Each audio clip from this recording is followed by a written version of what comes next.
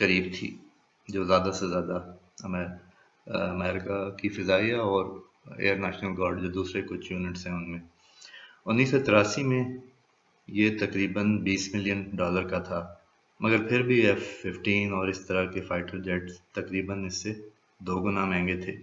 اور آج بھی تقریباً یہی ان میں تناسب ہے کہ F-15 جیسا جہاز یا F-18 جیسا جہاز ان سے 2 سے 3 گنا یا اس سے بھی زیادہ مہنگا ہے۔ بچت کے لیے 2 کی جگہ 1 انجن تھا، جیسا کہ F-15 اور F-18 میں 2 انجن ہیں، اس لیے ظاہری طور پر اس کی رینج اور ہتھیار اٹھانے کی صلاحیت کم ہوتی ہے، مگر پھر بھی اس کی پھرتی پہ کوئی سمجھوتا نہیں تھا اور نہ ہی اور کسی ضروری چیز پہ۔ اب چونکہ اس کی اتنی پیداوار ہو چکی ہے،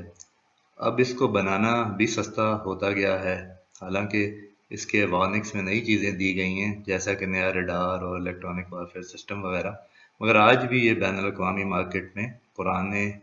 اور نئے جہازوں میں سب سے زیادہ سستا اور جس کی ڈیمانڈ موجود ہے، چاہے پرانے ہی ہوں، ان ہتھیاروں میں شامل ہے۔ اسرائیل، آپ کو حیرت ہوگی کہ اس کے سب سے پہلے صارف میں نہیں شامل تھا، بلکہ 1979 میں پہلا کسی دوسرے ملک کا آرڈر ایران کے لیے تیار ہو رہا تھا، کیونکہ ایران کا بارڈر سوویت یونین سے ڈائریکٹ ملتا تھا، لہٰذا ایران امریکہ کی مشرق وسطیٰ کی سیاست میں اسرائیل سے بھی زیادہ اہم تھا۔ 1979 کے ایرانی انقلاب کی وجہ سے یہ آرڈر اسرائیل کے حوالے کر دیا گیا۔ جون 1981 میں اسرائیل نے آپریشن اوپرا کے نام پر 8 F-16 اور 6 F-15 جو کہ ان کے ساتھ ایسکارٹ کا یعنی کہ حفاظت کا کام کر رہے تھے کی مدد سے عراق کے نیوکلیئر ری ایکٹر کو تباہ کیا۔ یہاں F-16 بامبر کے طور پہ ٹوٹلی یوز ہوئے۔ F-15 کا ذات مقصد ان کو پروٹیکشن دینا تھا کہ اگر ان کو کوئی آگے سے کسی بھی طرح کی مزاحمت اگر محسوس ہوتی ہے تو اسی طرح کوئی ایئر بیس اٹیک یا امپورٹنٹ جگہ کی اٹیک میں اسی طرح سے ایک جہازوں کا ایک بڑا دستہ ہوتا ہے، 20 سے 25 جہاز ہوتے ہیں، جن میں سے کچھ کی ذمہ داری جو ہے وہ ڈیڈیکیٹڈ صرف بامبنگ کی، کیونکہ وہ لوڈ ہوئے ہوتے ہیں، وہ لڑ نہیں سکتے اتنی آسانی سے اتنے لوڈڈ جہاز، تو ساتھ ان کے اسکارٹس ہوتے ہیں، یعنی کہ جن کا لوڈ بھی سارا ایئر ٹو ایئر میزائل وغیرہ، مطلب وہ ایئر ٹو ایئر لڑائی کے لیے تیار ہوتے ہیں کہ اگر کوئی ٹارگٹ میں بمباری کرتے ہوئے کوئی چیلنج آئے تو یہ بامبر جہاز تھوڑے سائڈ پہ ہو جاتے ہیں اور یہ جو ساتھ ایسکارٹس ہیں انہوں نے لڑنا ہوتا ہے۔ بہرحال اس موقع پہ اس مشن میں کوئی ایسا خاص ریزسٹنس نہیں آیا، کیونکہ عراق کا فوکس اس ٹائم ایران سے لڑائی پر تھا۔ کچھ اینٹی ایئر کرافٹ آرٹلری ضرور فائر کی گئی، لیکن ظاہر ہے یہ جہاز اس کی رینج سے زیادہ ہائٹ پہ پرواز کر رہے تھے اور اس کا کچھ خاص اثر نہیں ہوا اس مشن پہ۔ ویسے اس مشن میں ایک کیونکہ فرانسیسی عراقیوں کی اس ٹائم پہ ٹیکنیکل مدد کر رہے تھے، تو کم از کم ایک فرانسیسی شہری ضرور اس اسرائیل کے اس اٹیک میں مارا گیا تھا۔ اس سے پتہ لگتا ہے کہ ملک اپنے مفاد میں فرینڈلی ملکوں پہ بھی بمباری سے اگر ان کے شہری بھی ہوں تو باز نہیں آتے، کیونکہ وہ انٹرسٹ زیادہ بڑا تھا کہ اسرائیل کے عراق کے نیوکلیئر پروگرام کو ٹارگٹ کرنا ہے۔ بہرحال سب سے بڑا مارکا اسرائیلی ایئر فورس اور شامی ایئر فورس میں 1982 میں لبنان کی وادی بیکا کے اوپر پیش آیا، مگر یہ صرف یک طرفہ لڑائی ثابت ہوئی۔ چند دنوں کی ہوائی جنگ میں اسرائیل نے شام کے تقریباً 70 جنگی جہاز مار گرائے، جس میں سے 44 جہاز صرف F-16 نے گرائے تھے، مطلب اسرائیلی F-16 نے۔ آج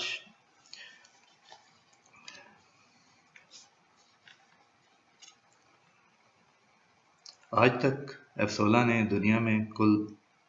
67 جہاز مار گرائے ہیں، اس میں شامی جہاز بھی شامل ہیں۔ آج اسرائیل کے پاس 360 کے قریب F-16 ہیں، مگر F-15 صرف 85 کے قریب ہیں۔ مسئلہ وہی ہے جو کہ امریکی ایئر فورس کو پیش آیا تھا، یعنی کہ مہنگے F-15 کو کس طرح F-16 کی زیادہ تعداد سے متوازن کیا جائے، کیونکہ فضائیہ کو ایک خاص تعداد کے جہاز چاہیے، تو وہ سارے اتنے فائنینسز کسی بھی ایئر فورس کے، چاہے وہ امریکی ایئر فورس ہی ہو، یہ نہیں ہوتے کہ جو ان کی خواہش ہو اس کے مطابق اتنے ہی مہنگے اور اتنے ہی پرفارمنس والے جہاز پوری ایئر فورس میں ڈال دیے جائیں۔ جو F-16 اسرائیل کے پاس ہیں وہ F-15 کی طرح اسرائیل نے بڑے پیمانے پہ اپ گریڈ کیے ہیں۔ بعض میں تو اتنی تبدیلیاں کی گئی ہیں کہ ان کا وزن ہی تبدیل ہو گیا ہے، اور ان جہازوں کا لینڈنگ گیئر اس کے لیے پھر تبدیل کرنا پڑا، کیونکہ جہاز زیادہ بھاری ہو رہے تھے، تو اسی حساب سے ان کا لینڈنگ گیئر موڈیفائی کیا گیا۔ مشن کمپیوٹر سے لے کے الیکٹرانک وارفیئر تک، ہوا سے ہوا میں مار کرنے والے میزائلوں سے لے کر سمارٹ بمز تک، اسرائیل نے اپنے سارے ہتھیار ان میں شامل کر دیے، یعنی کہ اس طرح کی تبدیلیاں لے کے آیا کہ جس سے فرنٹ لائن فائٹر بن جائے گا، مگر پھر بھی یہ F-15 کی ریپلیسمنٹ ہوگا۔ F-16 اپنی کم قیمت اور اچھی قابلیت کی وجہ سے اور کم مینٹیننس کاسٹ کی بھی وجہ سے اتنی جلدی ریٹائرڈ نہیں ہوگا۔ اگر آپ کو یہ ویڈیوز پسند آ رہی ہوں تو لائک اور سبسکرائب کریں۔ تو ویورز، ٹیک کیئر۔ آئندہ کسی اور دلچسپ ویڈیو کے ساتھ آپ کی خدمت میں